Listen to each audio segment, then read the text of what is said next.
Hi there, welcome back to another of my small rambles videos with me, writer and mental health advocate Tobe Allen. I'm also one half of the BARROW Podcast, the show I do with my mum, where we talk about divorce, dysfunctional families and mental illness while attempting to write our memoir together.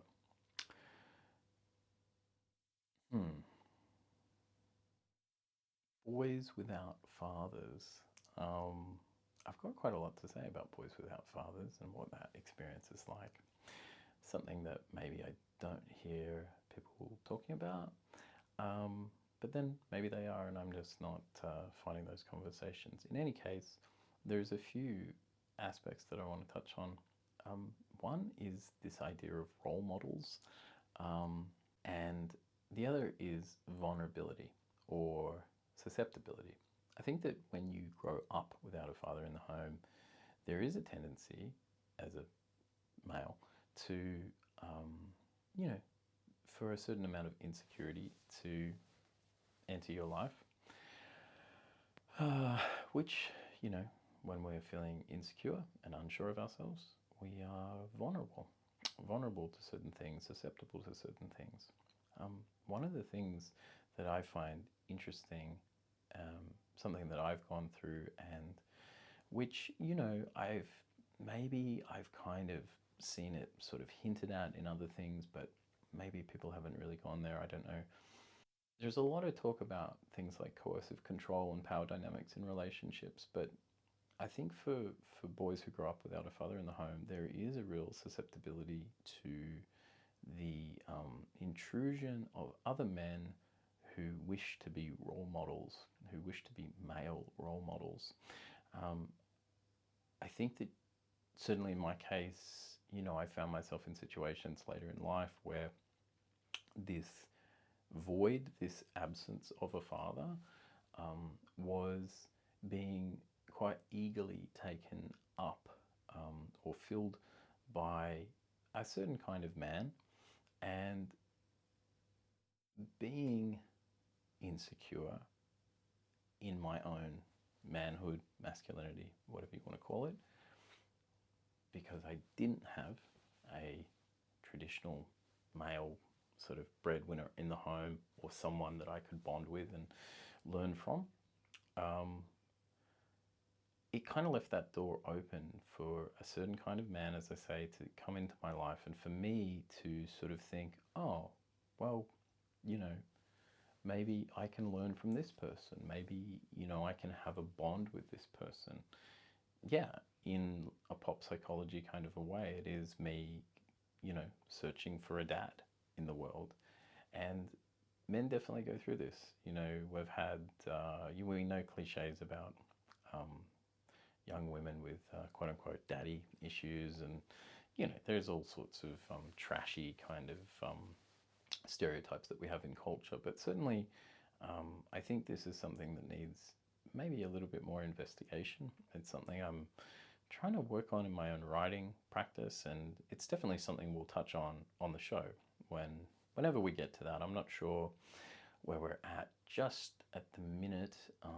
Mum and I have talked about all sorts of things, so sometimes I get a little lost with how much we've talked, but this is something that will definitely come up eventually. So I talked a little while ago, maybe it was last week or the week before, about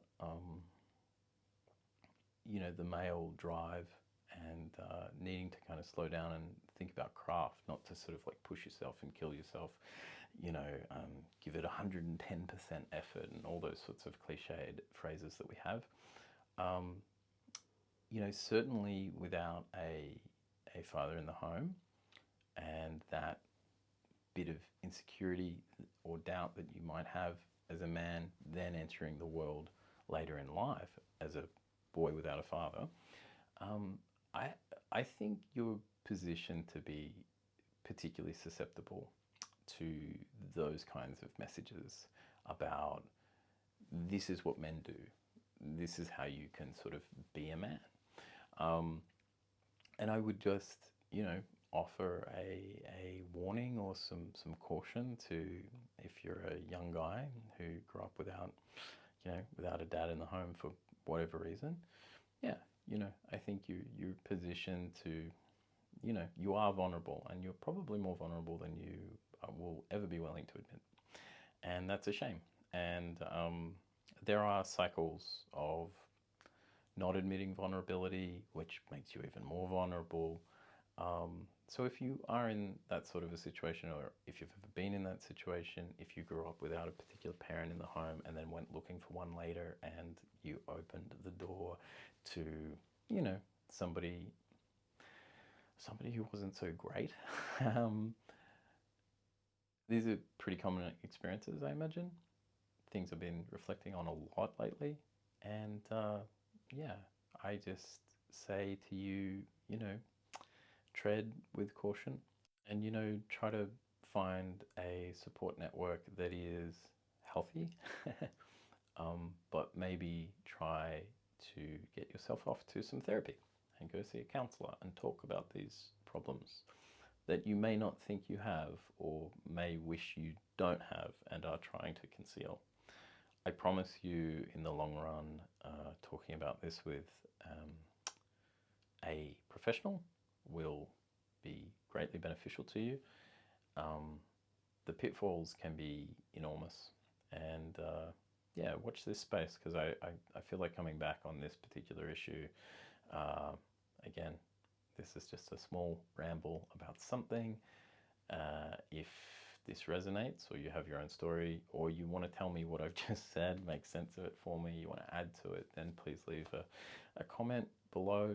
And as always, if you find this sort of thing interesting, you'll definitely like the Barrow podcast, the show I'm doing with Mum at the moment.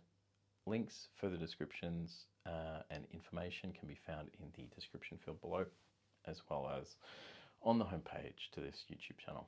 Thanks for listening. Thanks for watching. Bye.